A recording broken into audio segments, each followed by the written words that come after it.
What is going on in today's live podcast? We're going to be talking about how to do a book launch strategy so that you sell more books, potentially even hit a bestseller list, as well as answering your questions live. So let's dive right on in.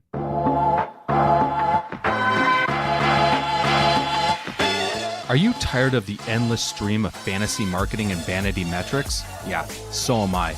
My name is James Patrick, and I'm an internationally published photographer, media specialist, and marketing strategist. I'm also a student of professional development, and like you, I've been left frustrated by all of this influencer-driven generic advice, making us think that we are just one course, conference, or manifestation away from the life of our dreams.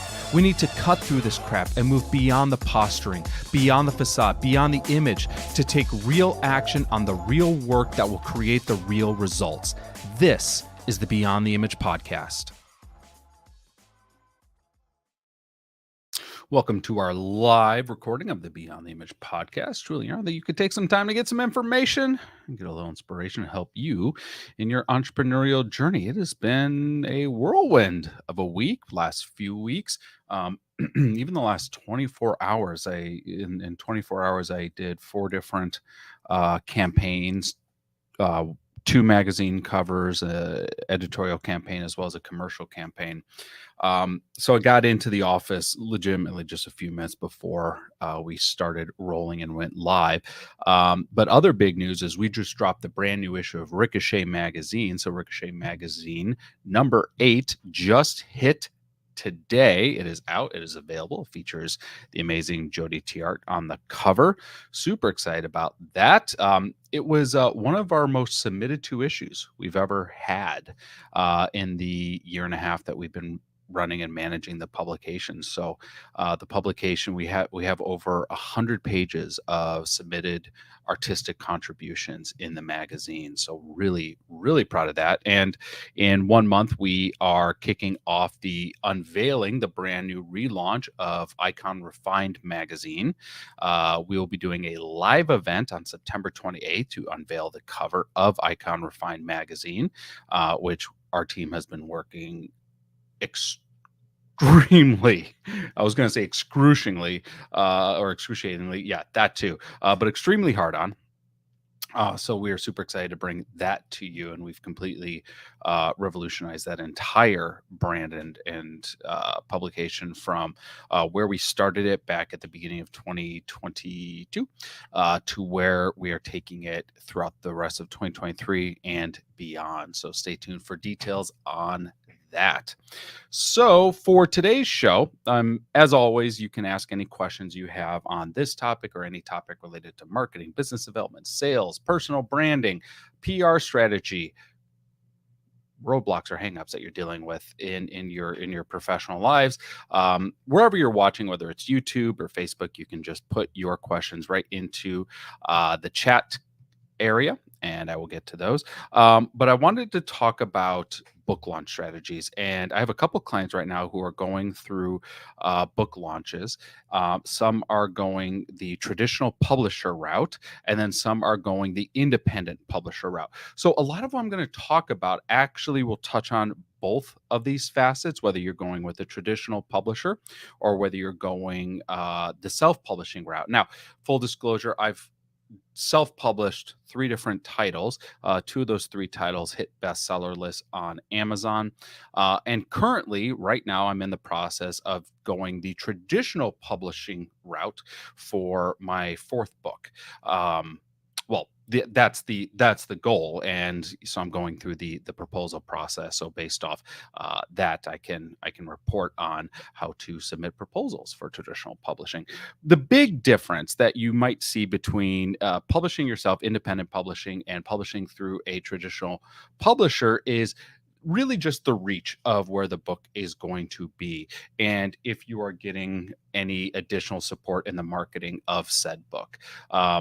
Whereas with self-publishing, pretty much the ball's in your court. You are ostensibly completely in control of how the book sells, where the book sells, how many of the books end up selling, because it's your book, it's your product, it's your brand that you're putting out there. And Oftentimes, as some of my clients are starting to learn, when they are going the traditional publishing route, they're still running a lot of the marketing and PR behind their book to try to ramp up their book's attention, the awareness about the book, and then ultimately the sales of the book. Um, when it comes to, and I'll reference kind of best selling lists a few times. When it comes to best selling lists, there is a difference on what list you can achieve, uh, be it traditional publishing versus independent publishing. Traditional publishing, you are open to any list, for example, like the Wall Street Journal bestseller list, the New York Times bestseller list. Those are options that you can hit if you go the traditional publishing route and have a publisher pushing out your book. The independent publishing route, say you want to publish through Amazon. Um, the Wall Street Journal and the New York Times bestseller list do not recognize independently published books as qualified to achieve their bestseller list, regardless of sales numbers. Um, However, you can try to hit Amazon bestseller lists. And when I reference my books, which I mentioned, I had 3 self-published books. Because they were self-published, they did not qualify for Wall Street Journal list, and they did not qualify for the New York Times bestseller list. They did qualify for Amazon list, though. 2 of the 3 hit Amazon bestseller lists, and that I knew about going into, and it was my goal to hit those lists, and we achieved those lists. So what I'm going to be talking about is an overarching marketing strategy for how to look at the rolling out of your book. Um, that could be coming out. The one other thing I'll say is distribution channels. When you are going the traditional publishing route, you have more distribution channels at your disposal, meaning online sales, um, traditional bookstore sales. So you could appear in Barnes and Noble, or if this is still available in Canada, like Indigo Books, um, Walmart Books, Target Books, etc. That can increase the visibility of a book as well as increase the sales of a book. To achieve printed editions in bookshelves or newsstands, it's harder to do as an independently published book. It's not impossible, it's just harder to do. And every independent book publishing company is going to have different really metrics on how you can achieve that. Should you want your book to appear, let's just say, in a physical Barnes and Noble store, is opposed to barnesandnoble.com, the website, which would be easier for an independently published book to achieve. So there are plenty of independent publishing platforms out there for you to look at. I mean, there's Kindle Direct Publishing, which is the default Amazon publisher. Lulu Press is another very popular one. I encourage Blurb is another one. I encourage you to look into them to find and really just analyze which one is right for my goals. And if the goal is to make money, don't write a book. Okay, not directly. And the only reason I say that is like in the I was trying to calculate this the other day. In the 3 books I've done over, I think we released the first book in 2017, 2018. So let's just call it 6 years. In 6 years of all the books we've sold, I want to say we've made around, I don't like saying numbers because it reflects on what we've built, and that might not be applicable to you, but just for full transparency, around $10,000 in revenue. But that's over how many years of publishing books. So really, this is not a lot of money we're talking about. Like, we're talking about a few grand a year in book sale revenue.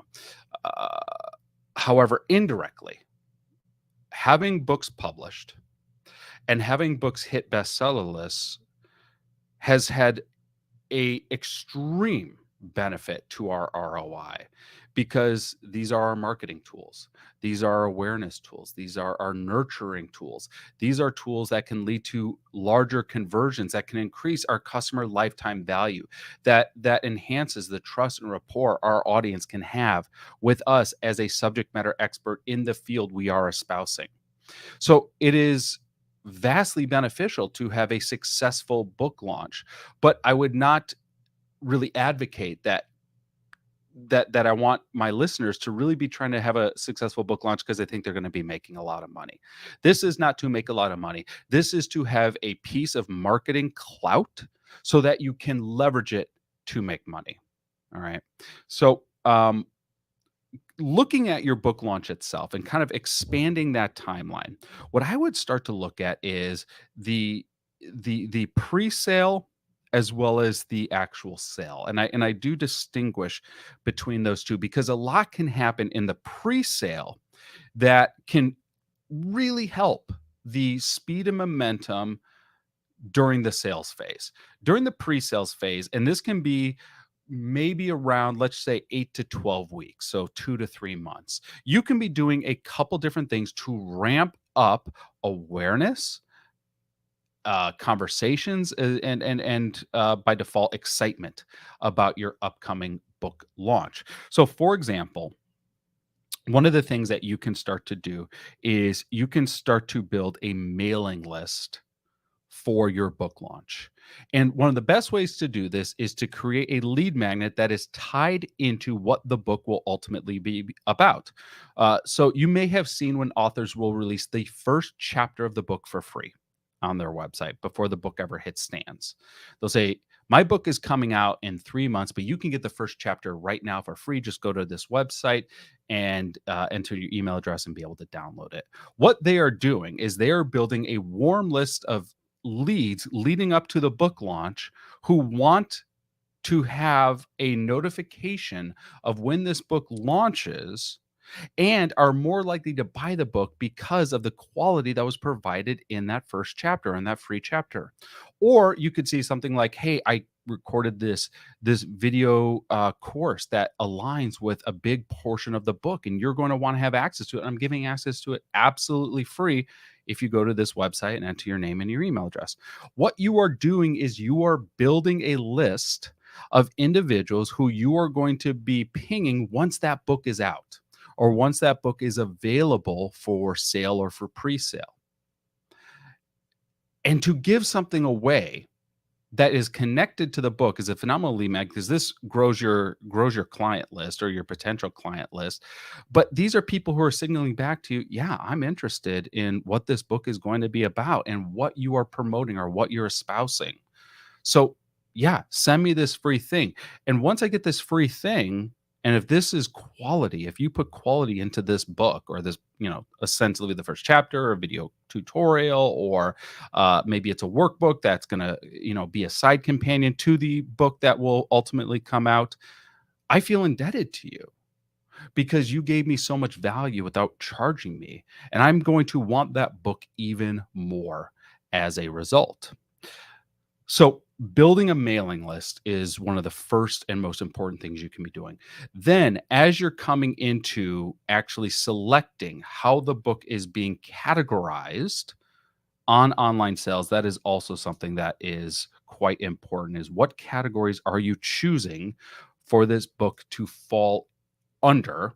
Um, and I'll use Amazon for this. So Amazon has categories and subcategories, and you get to choose two to have your book listed. Now, the goal of this is to choose categories or subcategories. And to be clear, it's more often than not, you're going to want subcategories for the following reason.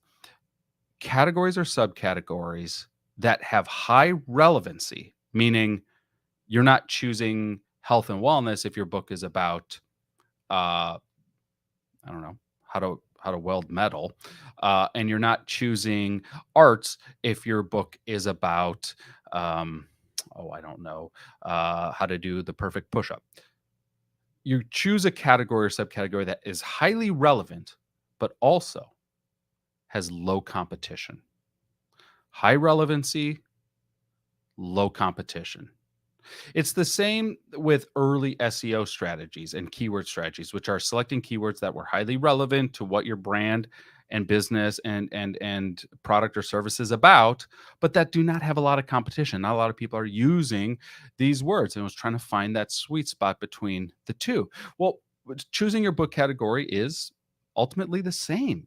You want subcategories that are relevant to what your book is about, but don't have a lot of competition, the easiest way to see this is to go into the Amazon book list and start diving through the categories or subcategories and just see how many books are on the best-selling list in those, and how many reviews those books are getting, or how popular those books are, who the authors of those books are. And you will really quickly, it's shockingly easy to tell which categories or subcategories have lots of competition and would be really difficult for your book to stand out in, and categories or subcategories that are relevant but maybe don't have a lot of competition and would be far easier to stand out in. The point of a category will not, or the selection of a category will not limit the visibility of your book, but it can enhance the ranking of your book. So don't worry about it limiting the visibility of your book, but it can absolutely enhance the ranking that you can achieve with your book, which, if one of your goals is to hit that bestseller list or the number one bestseller, that would be important to you to select an appropriate category or subcategory. Next thing you're going to want to look into is, do you have the option to do a pre-sale of the book?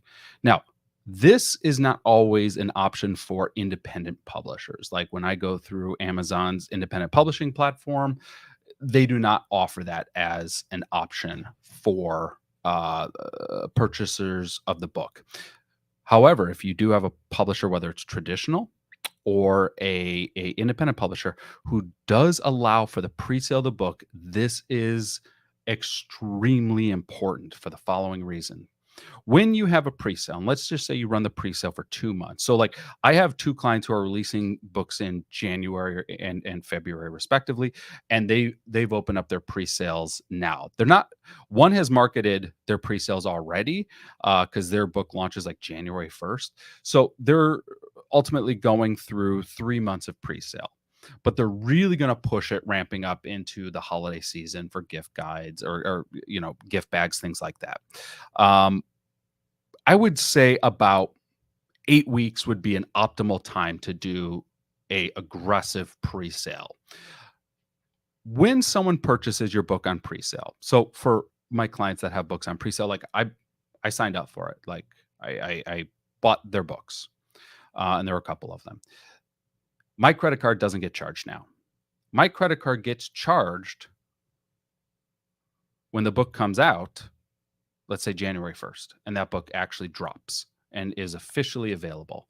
My credit card gets charged, as well as everyone else who did the pre-sale, which means in 1 second, let's just say over the course of 8 weeks, you were to mass, let's say 300 transactions, 300 sales. You just sold 300 books in 1 second. You will skyrocket on any category or subcategory that you are in. This is a very fast way to propel yourself at the very start of your book launch in the listings, is to have these pre-sale numbers.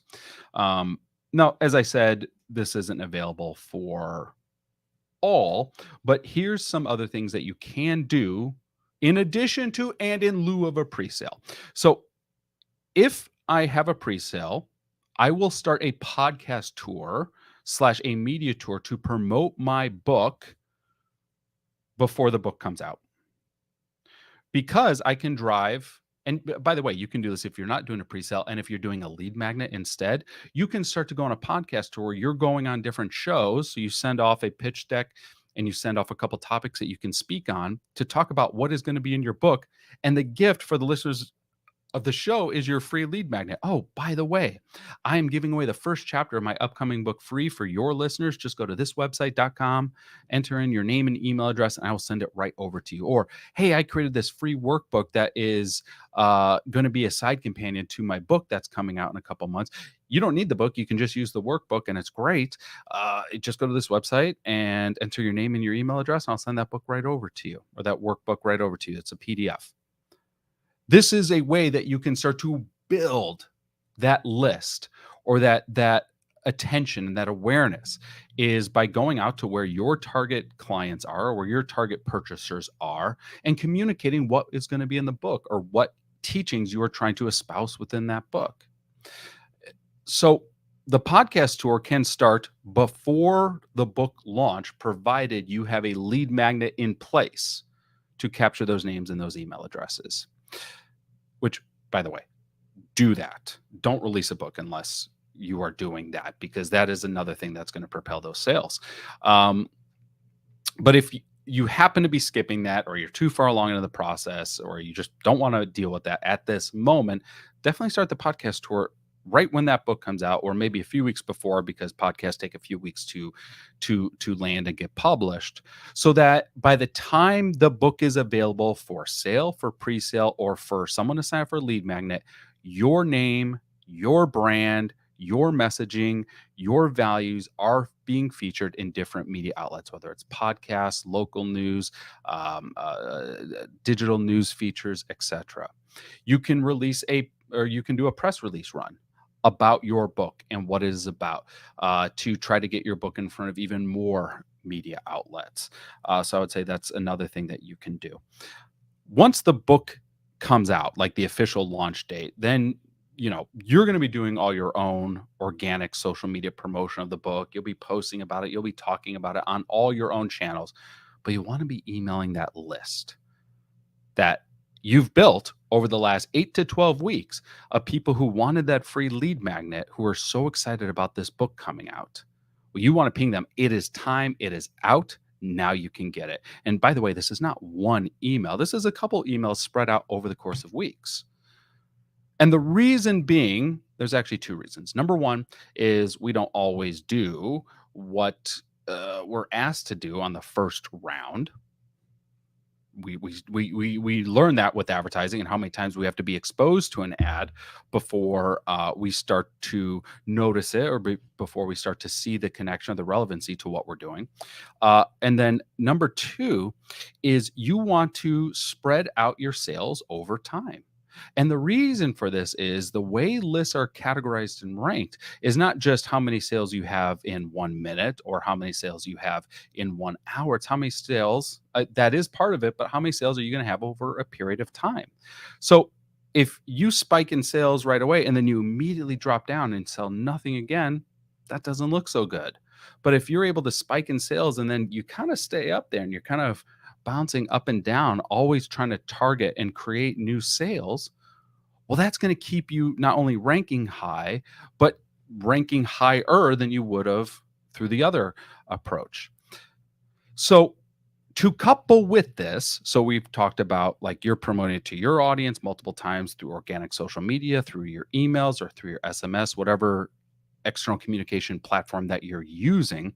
You're going on pod tours, podcasting probably being the best option for it. Digital media probably being the second best option for it. Print media, that's a little slower because print media comes out a little more sparingly. It's not as immediate. And this is a little bit more timely in the release. You can target local media like local TV to promote the book, and people love to support local brands and local influencers and local companies, and by proxy, local authors.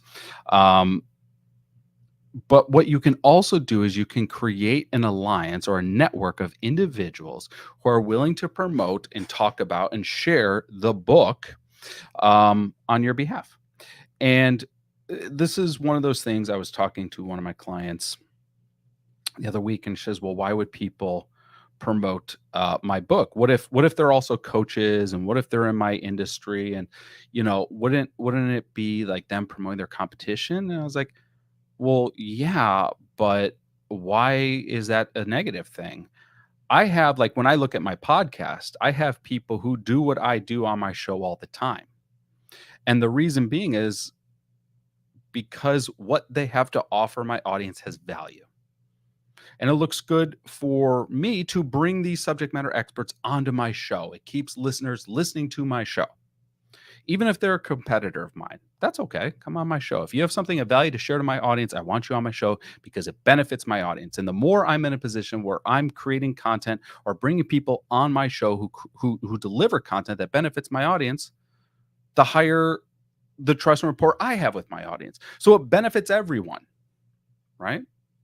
And I promote my clients' books. I promote my competitors' books. Why? Because when I have something released, they do it for me too. This is how we support each other as entrepreneurs. is we are there for each other when we ask for help or when we ask for support or when we ask to share something to one another's audiences. The guaranteed way to not get it to happen is to never ask. So the worst someone's going to say is, "No, I'm not interested in promoting your book to my audience."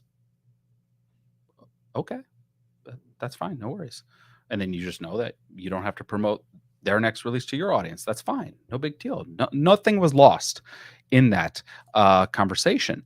Um, but you create a list of individuals who have networks or have audiences that you want your book in front of, and you ask them to share your book, and you create a swipe file. A swipe file is a Dropbox folder that has a couple photos of the book, a couple like 3D renderings of the book, uh, text that can just be copied and pasted, whether it's pasted in an email or pasted on a social media post.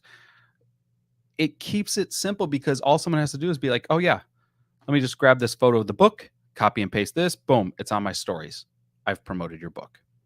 Now, much like how you want sales to kind of appear over time, a way to help propel this even further is to have your shout outs, your mentions, or your network promoting your book at different times.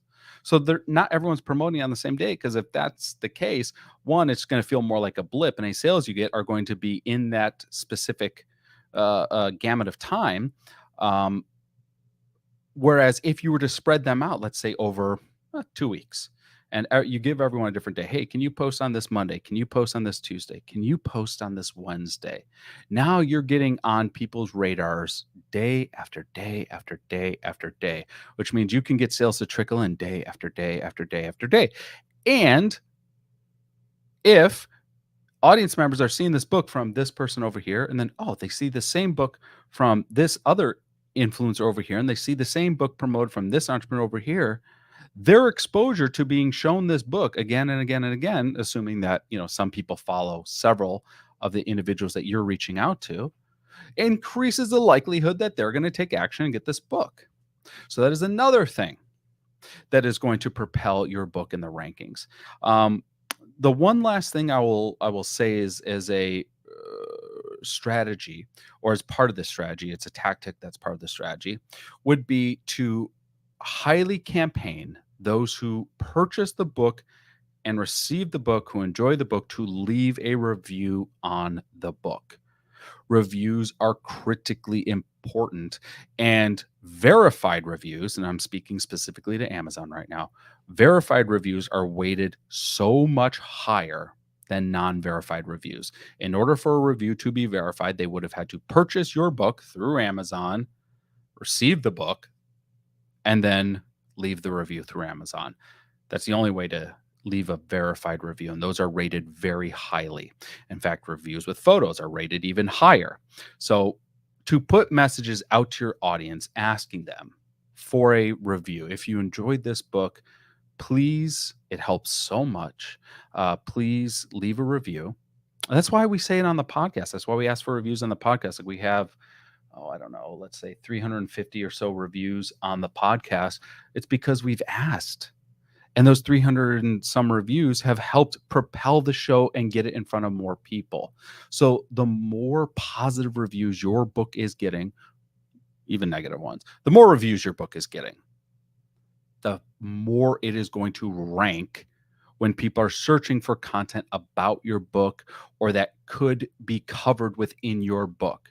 So now you're starting to reach organic traffic who are just searching Amazon for books within your target range or within your topic matter. Okay. So to recap, and we covered quite a bit. We talked about developing a mailing list and how important that is. We talked about selecting the right categories or subcategories for your book. We talked about running a pre-sale. We talked about a podcast tour. We talked about doing a press release on the book. We talked about a influencer network or an affiliate network to promote the book. And we talked about the importance of those reviews on the book. So there's quite a bit. Yeah, that's okay.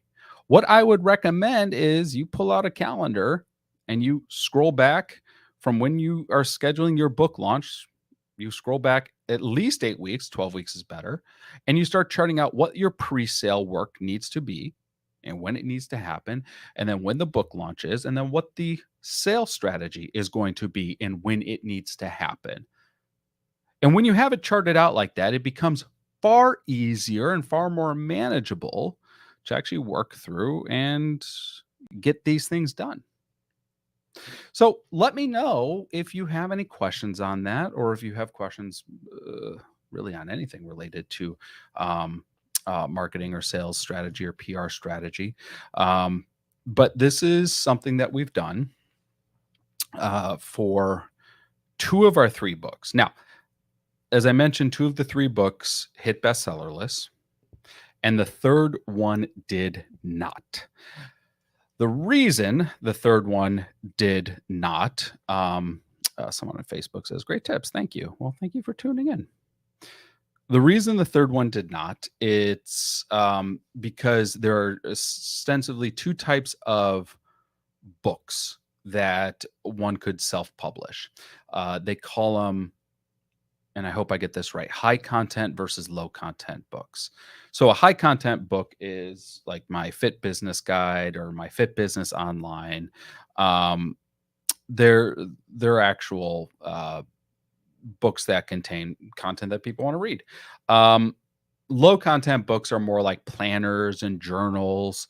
Um, the stuff that there's not a lot of, to read. It's more, think of it like a workbook. Um, Low content books are harder to hit lists with, um, simply because for whatever reason you are limited in the markets you can sell low content books to. I have no idea why, licensing and trade reasons, but it's harder for people in other countries, and I market a lot to other countries, that are for people in other countries to buy like my legacy planner, which is considered a low content book because it's a planner or journal, not an actual narrative in a book. All right, we have a question: is it better to launch a hard copy print on demand or an ebook first? This is actually the answer is yes. uh so here's what I would suggest. Don't release, like, co-release things. Like, don't say, well, only the hard copy is available and I may release an ebook, and then a year later you release an ebook. um like, if you're going to do both right away, same day, like everything's available same day, ebook and hard copy. But here's something you can do, and this will help with reviews if you're interested. Like I said, the goal is not to make money, although if money is a concern you would not do this. If money is not a concern, here's an opportunity for you. The printed book is whatever you want to charge for the printed book, and you get to set that rate. The ebook, it's as cheap as you can make it. And I believe the cheapest Amazon will allow you to do is 99 cents. You go, why would I sell a book for 99 cents? I mean, after Amazon takes their cut, maybe I'm only making, I don't know, 30 or 40 cents. Yeah, but it's a heck of a lot easier to get a verified review, isn't it? Someone purchased the book. Doesn't matter if it's an ebook or an audiobook or a printed book. If they purchased it through Amazon, it is a verified purchase. So if you had your ebook available for 99 cents, that is a very simple way to get people to purchase your book and to grow your 5-star reviews, because they're verified purchases. So that's something you can do to kind of amplify that. But to more specifically answer the question, I would release everything all at once. I would not really advise just doing an ebook for sale. And the reason I say that is I could not tell you the last time or if I've ever purchased an ebook ever. Now, I've received ebooks for free. I've had ebooks included for free along with a purchase I made, but I've never outright swiped a credit card for just an ebook. The perceived value of an ebook is pretty low, and it shifts a little bit when we talk about like using an ebook on an e-reader and things like that. That changes it a little bit, I understand. But overall, the brand of an ebook is quite low in perceived value versus the brand of a hard copy book or a printed book. Um, we even look at like our magazines that way. So when we sell our magazines, people can buy digital copies of our magazines. We price them super low. We make I don't even know if we make a dollar. We might make a dollar selling our print magazines, um, simply because excuse me, selling the digital versions of our magazines, simply because there's not much equity in a digital product like that. That there's going to be another issue coming out in a little bit. So we price our digital super low. I think as low as we can price it, and then the profit really, if any, and we talked at the beginning, this is not a profit goal or a profit oriented focus, but the profit would be from any of the printed copy editions. One other thing might come up, and this came up in my coaching session that you might notice. When your book sells and it sells well, all of a sudden you're going to go to Amazon one day and you're going to notice that your book is available for less than what you're selling it for. And you're going to say, wait a second, how'd that happen? I'm not putting the book on sale. And then you look close and realize it's not even being sold by you. It's being sold by someone else on Amazon. And you're thinking, well, why is that happening? And the reason that's happening is these are third party resellers. What they do is they purchase items that are doing well, and then they will sell them for less than the original seller is selling them for. So they're losing money on this. Okay. However, it is a way for them as a store, as an Amazon storefront, to amplify their sales, their visibility, and the reviews on their storefront. Meaning, when they release other things that they are making a profit for, those things will sell or be displayed higher in the Amazon search results. So it's a long play strategy for third party retailers to purchase things that are doing well. And if your book hits a list, it's doing well, and then sell it for less so that they are the default listing on your product. Um, it's going to happen. There are two ways to kind of deal with it. One is just encouraging your audience members as you're promoting your book to make sure that they're showing all the buying options, because on Amazon you can click show all buying options, that they're buying an original new book from you versus from a third party reseller. Or at some point we just lower the price of our book lower than any reseller is going to sell it for. Reason being is like they don't want to lose too much money on it. They and they're doing this to dozens, if not hundreds, of products at once. So they're not watching as closely as one might think. But like we had a book, my one book's been out for I think 2018, end of 2017, beginning of 2018, we released it. That had been out for a few years. So I was like, yeah, that's fine. Let's drop the price and let's have our price be the lowest price. So our price is going to be the one that comes up when people want to buy the book. And the third party reseller, if they notice, they're probably not going to want to lower it much more because they've already lost money on it. If they still have any copies left. Because normally they only buy like one or two copies of your book to try to kind of get that top ranking on there. So total side tangent, but just something we've noticed as we're independently publishing our books. It's frustrating. It sucks. There's nothing really you can do to stop it from happening. Just part of the free market that Amazon has. So there's a lot. Yes, but like I said, it's manageable. Just put it in a calendar, map it out, and then you know what you need to do each day or each week, because it's just whatever you've mapped out in your planner, in your calendar. A great way to do that is to get the legacy planner and map it out in your legacy planner.